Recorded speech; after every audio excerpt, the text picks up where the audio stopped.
노자는 도덕경 1장에서 도를 도라고 말하면 이미 도가 아니다. 도가도 비상도라며 정의하기를 거부했습니다.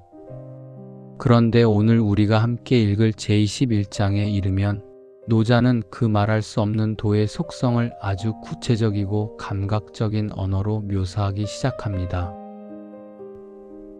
마치 현대 물리학자가 보이지 않는 양자장이나 암흑 물질을 설명하듯 노자는 2500년 전의 언어로 우주의 근원적 에너지를 추적합니다.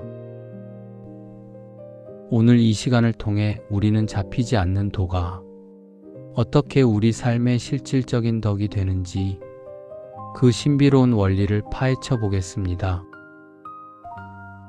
저는 개인적으로 도덕경 전체의 내용 중에 21장의 내용을 좋아합니다. 아니, 좋아한다기보다 자주 묵상하는 장입니다.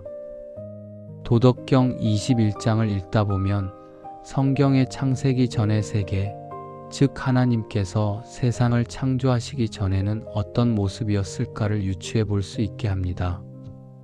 노자도 21장에서 내가 어떻게 시원의 세계를 알 수 있겠는가? 도를 생각하기 때문이다. 라고 말합니다. 이제 21장의 세계로 들어가겠습니다. 원문을 읽으면서 설명하겠습니다.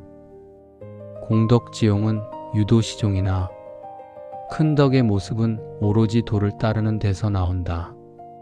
첫 구절에서 노자는 공덕이라는 표현을 씁니다. 여기서 공은 구멍이 아니라 매우 크다는 뜻입니다. 큰 덕, 즉 완성된 인격이나 우주의 거대한 흐름은 무엇을 지향할까요? 그것은 오직 도를 따를 뿐입니다. 우리는 흔히 덕을 도덕적 올바름으로 생각하지만 노자에게 덕이란 도가 개별적인 존재를 통해 드러나는 구체적인 모습입니다. 태양이 도라면 만물을 자라게 하는 따스한 햇볕은 덕입니다. 즉, 우리가 참된 삶, 덕을 살고 싶다면 내 의지를 앞세우기보다 우주의 근원적인 질서, 도의 주파수를 맞춰야 한다는 뜻입니다. 도지의 물은 유황유홀이니라. 홀해황해여 기중유상하고. 도라는 것은 물질이라 하기에는 오직 황홀할 뿐이다. 어렴풋하고 희미하지만 그 가운데 형상이 있고, 희미하고 어렴풋하지만 그 가운데 실체가 있다. 이 대목은 21장의 하이라이트입니다. 노자는 황과 홀이라는 단어를 사용합니다. 현대어에서 황홀하다는 매우 기쁘다는 뜻으로 쓰이지만 고전적 의미는 어렴풋하여 눈에 보이지 않고 종잡을 수 없는 상태를 말합니다. 이것은 놀랍게도 현대 양자역학의 원리와 닮아 있습니다. 원자보다 작은 미시세계를 관찰하면 입자인지 파동인지 구분할 수 없는 모호한 상태가 존재하죠. 노자는 말합니다. 보이지 않는다고 해서 없는 것이 아니다. 그 모호함 속에 우주를 만드는 상, 이미지가 있고 물, 실체가 있다. 즉, 세상의 모든 구체적인 사물은 눈에 보이지 않는 에너지의 일렁임, 황홀에서 시작된다는 통찰입니다. 여러분의 꿈이나 아이디어도 처음엔 황홀한 상태일 것입니다. 하지만 그 안에 명확한 상이 있다면 결국 물로 실체화됩니다. 요해명해여 기중유정이니 기정심진하여 기중유신이니라. 깊고 어둡지만 그 가운데 정미로운 에너지가 있으니 그 에너지는 매우 참되어 그 속에 믿음이 들어있다. 도는 깊고 어둡습니다. 인간의 감각으로는 도저히 닿을 수 없는 심연입니다. 그런데 노자는 그 심연 속에 정이 있다고 합니다. 정이란 만물을 생성하는 가장 순수한 핵심 에너지입니다. 그리고 더 중요한 단어가 등장합니다. 바로 신믿음입니다. 그 속에는 믿음이 있다. 이 말은 무슨 뜻일까요? 바로 법칙의 일관성입니다. 해가 동쪽에서 뜨고 씨앗이 자라 나무가 되는 과정에는 거짓이 없습니다. 우주는 단 한 번도 그 약속을 어긴 적이 없습니다.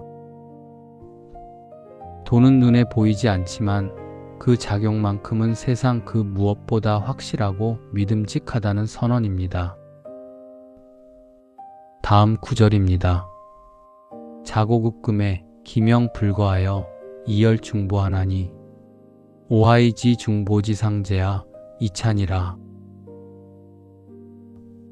예부터 지금까지 그 이름은 떠난 적이 없으며 그것으로서 만물의 시작을 살필 수 있다.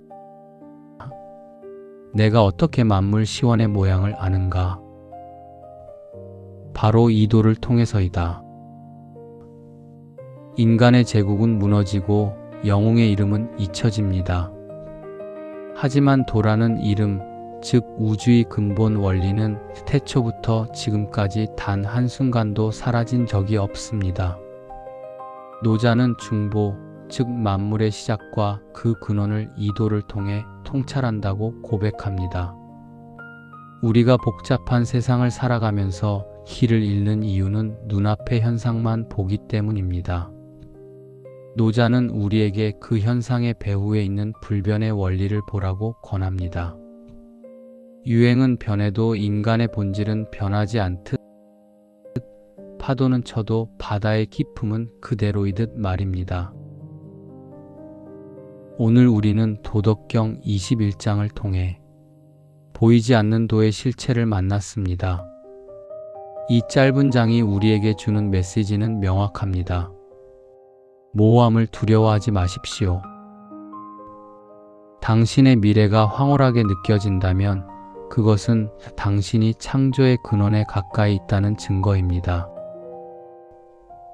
그 안에는 이미 실체가 잉태되어 있습니다.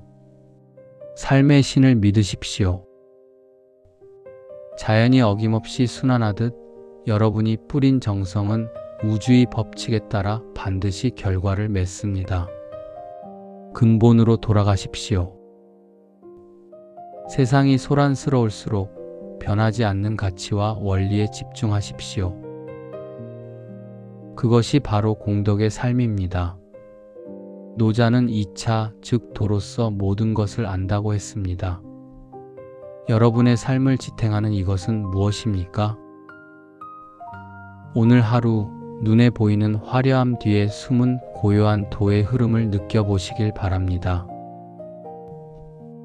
영상을 시청해 주셔서 감사합니다. 영상을 보시면서 질문하시고 싶은 것이나 토론하고 싶은 주제나 무엇이든 상관없습니다. 여러분들의 의견을 댓글로 남겨주십시오.